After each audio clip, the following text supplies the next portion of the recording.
বাড়িতে প্রয়োজনীয় জিনিসপত্র রাখার পুরনো বক্সের চাবি অনেক সময় খুঁজে পাওয়া যায় না, তখন বাধ্য হয়ে তালা ভাঙা প্রয়োজন পড়ে। সেটার আর কোনো প্রয়োজন নেই।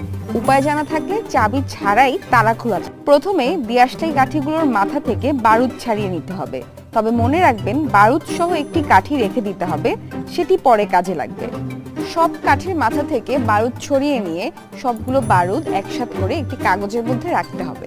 কাগজ থেকে সেই বারুদ আস্তে আস্তে তালার ফুটোর মধ্যে ঢেলে দিতে হবে। চাবি ঢুকানোর জায়গায় বারুদ সহ কাঠি গুঁজে দিতে হবে। আর মনে রাখতে হবে কাঠির যেই জায়গায় বারুদ রয়েছে সেটি বাইরের দিকে থাকবে।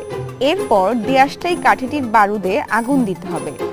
বারুদ জ্বলে যাওয়ার পরে আগুন আস্তে আস্তে কাঠির নিচের দিকে ছড়িয়ে পড়বে এবং শেষে দিয়ে আগুনটি তালার ভেতরে সেই জায়গায় পৌঁছবে যেখানে গুঁড়ো বারুদ রয়েছে।